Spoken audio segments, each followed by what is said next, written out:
केंद्रीय मंत्री अनुराग सिंह ठाकुर हमीरपुर जिला के दौरे पर रहे। इस दौरान केंद्रीय मंत्री अनुराग सिंह ठाकुर ने नादौन में भाजपा सेक्टर प्रभारियों के साथ बैठक में हिस्सा लिया। बैठक का मुख्य उद्देश्य लोकसभा चुनावों को लेकर भाजपा के सेक्टर प्रभारी के साथ चर्चा करना रहा। इस मौके पर केंद्रीय मंत्री अनुराग सिंह ठाकुर ने मीडिया से बातचीत के दौरान कांग्रेस व ईडी गठबंधन पर जमकर निशाना साधा है। अनुराग सिंह ठाकुर ने कहा कि कांग्रेस और ईडी गठबंधन में आपसी तकरार देखने को मिल रही है, जिसके चलते कांग्रेस राष्ट्रीय अध्यक्ष मल्लिका अर्जुन खड़गे बौखलाहट में बयानबाजी कर रहे हैं। उन्होंने कहा कि कांग्रेस की स्थिति ऐसी है कि नेता प्रतिपक्ष बनने के लिए भी कांग्रेस सीटों पर जीत हासिल नहीं कर पा रही है।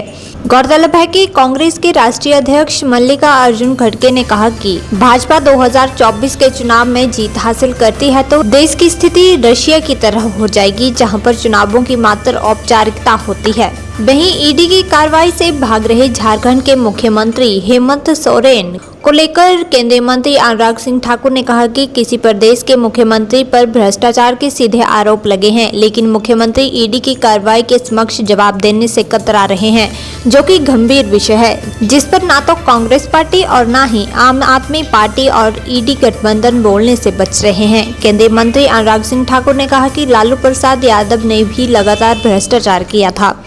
अब लालू प्रसाद की पार्टी आरजेडी कार्यालय के बाहर प्रदर्शन करवा रही है। अनुराग सिंह ठाकुर ने कहा कि अगर आपने भ्रष्टाचार नहीं किया है तो जांच में हिस्सा लेना चाहिए। वहीं कांग्रेस द्वारा अग्निवीर योजना के खिलाफ जमकर हंगामा किया जा रहा है, जिस पर पलटवार करते हुए केंद्रीय मंत्री अनुराग सिंह ठाकुर ने कहा कि प्रदेश की कांग्रेस सरकार ने अपनी चुनाव में दी गई गारंटियों को पूरा नहीं कर पा रही है। इस तरह के मुद्दे उछलकर जनता को गुमराह करने का काम कर रही है।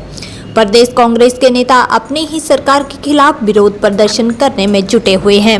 वहीं राहुल गांधी द्वारा यूजीसी और उच्च शिक्षण संस्थानों में आरक्षण को आरएसएस और भाजपा खत्म करने के ट्वीट पर पलटवार करते हुए कहा कि झूठ बोलना कांग्रेस की पुरानी आदत है और इस मुद्दे पर शिक्षा मंत्रालय पहले ही स्पष्टीकरण अपना दे चुके हैं। उन्होंने कहा कि कांग्रेस के नेताओं को आत्मचिंतन करना चाहिए, इस तरह की अफवाहें फैलाने पर गुरेज करना चाहिए। वहीं हिमाचल प्रदेश में राज्यसभा सीट पर चुनाव में प्रियंका गांधी और सोनिया गांधी के नाम की अटकलें पर अनुराग सिंह ठाकुर ने कहा कि अभी उम्मीदवार तय नहीं आया है और अटकलों पर कोई बयानबाजी नहीं की जा सकती है।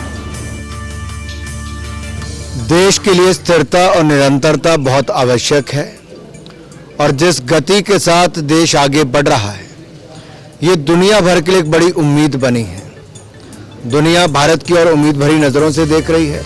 प्रधानमंत्री नरेंद्र मोदी जी के नेतृत्व में उनको बहुत उम्मीद दिखती है और देश की जनता भी प्रधानमंत्री मोदी के साथ खड़ी है, भारतीय जनता पार्टी के साथ खड़ी है। एक के बाद दूसरा चुनाव जब कांग्रेस हारती है तो कभी ईवीएम पर ठीकरा फोड़ती है, कभी लोकतंत्र के खत्म होने की बात करती है, तो कभी जनता को कोसती है। सच्चाई ये है कि ना ये अपनों से न्याय कर पाए ना जनता से, और एक एक करके इनके सहयोगी दल छोड़ते जा रहे हैं।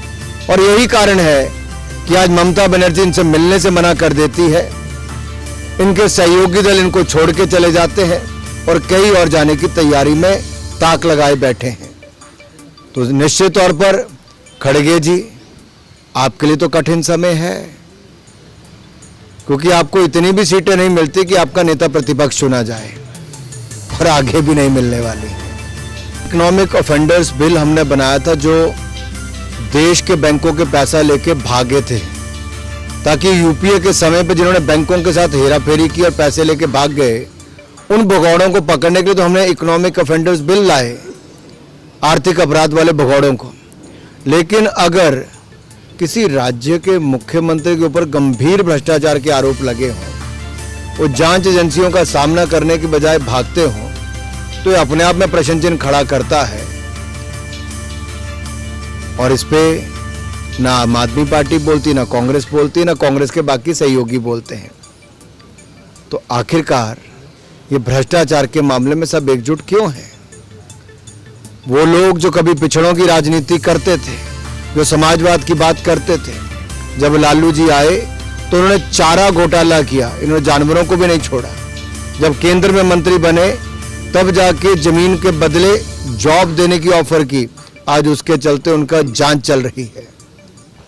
और जब जांच चलती है तब आप बाहर प्रदर्शन करवाते हैं। अरे आपको तो छिपाने के लिए अगर कुछ नहीं है तो आइए ना, जांच का सामना कीजिए।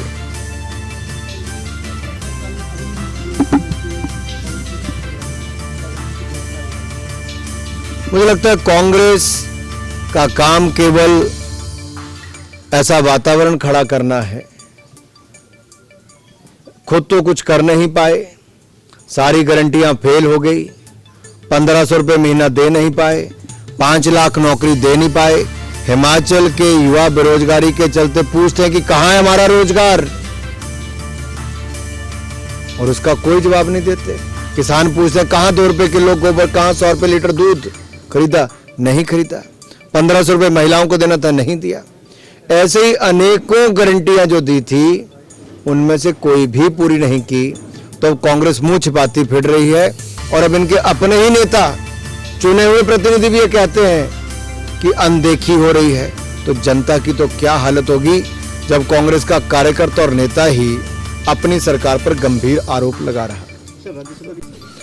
झूठ बोलना कांग्रेस की पुरानी आदत है, समाज में इस तरह का वातावरण खड़ा करना कांग्रेस की पुरानी आदत है।